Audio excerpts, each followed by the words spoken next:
In the kingdom of Umudara, people believed that destiny followed bloodlines and that the order of birth was the order of fate. That belief shaped laws, crowns, and expectations for generations. King Enwoi ruled Umudara with a steady hand and a clean heart. His reign was known for justice, courage, and balance. When enemies rose, he defended the land. When disputes arose, he listened before judging. His name carried weight far beyond his borders. The king had 2 sons, or so the kingdom believed. The elder was Dike. Dike was loud in speech and restless in spirit. He walked with pride that leaned into arrogance. He believed his position alone demanded obedience. He was quick to desire and slow to reflect. He mistook status for character and authority for wisdom. Women avoided him, not out of disrespect, but out of unease. He believed no woman should refuse him simply because of who he was. The younger was Obinna. Obinna was everything Dike was not. He was calm, observant, and disciplined. He trained harder than anyone, not for praise, but for duty. He treated women with dignity, elders with reverence, and children with patience. The people loved him openly. Men trusted him. Younger women admired him. Older women respected him and quietly wished their daughters might one day stand beside him. Obinna accepted his place as the second son without bitterness. He honored his brother publicly and served his father faithfully, even knowing the throne would never be his. Yet one person watched him with growing resentment. Queen Amaka, the king's second wife and Dike's mother, smiled politely in public, but her heart carried sharp intentions. Every praise Obinna received felt like a threat. Every comparison wounded her pride. She feared that the people's love for Obinna would one day outweigh the law itself. King Enwoi saw the cracks forming in his household. He worried about Dike's impulsive nature and Obinna's quiet suffering, but tradition bound his hands. Then the drums of the old challenge echoed once again. Every 30 years, Umudara faced a rival people beyond the hills. It was not a battle born of hatred, but of ancient agreement. The outcome decided borders, peace, and honor for a generation. Tradition demanded that the king's first son lead the warriors. When the call came, the village prepared. Dike's confidence faded behind forced laughter. His courage weakened behind excuses. Queen Amaka pleaded that her son be spared, speaking of bad signs and danger.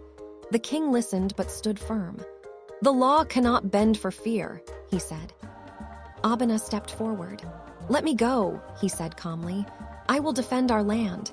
The village murmured in agreement, but the king refused. "You are not first in line," he said, his voice heavy with regret. Obinna bowed and accepted the decision. That night, Queen Amaka and Dike made a choice driven by fear and jealousy. If Obinna was removed, no shadow would stand over Dike's claim. As Obinna traveled beyond the village, men loyal to the queen followed him into the forest. They attacked him without warning. He fell, wounded and abandoned, left for the wilderness to decide his fate. Back in the village lived Enkuru, a young woman known for her gentle spirit and quiet strength. Since childhood, she carried a rare gift. When her body rested, her spirit could travel. The village healer, a woman named Malika, recognized this gift and guarded Enkuru with wisdom and care. Enkuru loved Obinna deeply, not for his strength alone, but for his kindness and honor. When days passed and Obinna did not return, her spirit stirred. One evening, her body fell into deep stillness. Her breathing slowed. Fear spread among the people. Malika raised her hand. "Do not panic," she said. "Her spirit walks where ours cannot, and she walks with purpose." In the unseen realm, Enkuru found Obinna between life and fatting. His body was broken, but his spirit still fought.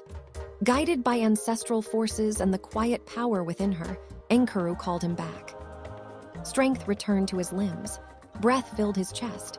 Obinna rose again. He did not return to the village immediately. Instead, he went to the battlefield. His arrival turned fear into courage. His leadership turned confusion into clarity. Where warriors faltered, he stood firm. Where doubt crept in, his presence restored hope. By the time the sun set, Umudara stood victorious. When Obinna finally returned home, the village gathered in disbelief and relief. Drums stopped. Voices fell silent. This time, Obinna spoke. He told them everything. He spoke of the ambush in the forest. He spoke of betrayal from within his own household. He spoke of being left behind to fade away. His voice did not shake, but his words struck deeply. Malika stepped forward. Elders exchanged glances. Long-buried memories surfaced. Then the truth broke free. It was revealed that Obinna was not the second son. His mother, Queen Ifananya, the king's first wife, had given birth first. During childbirth, her life had been taken away through deception, made to appear as a tragic passing. Queen Amaka, then the second wife, falsely claimed she gave birth first, securing the throne for her son through lies. Under the weight of truth, Queen Amaka's composure shattered. Her words tangled. Her confessions spilled without restraint. The kingdom heard everything. Dike stood silent as judgment found him.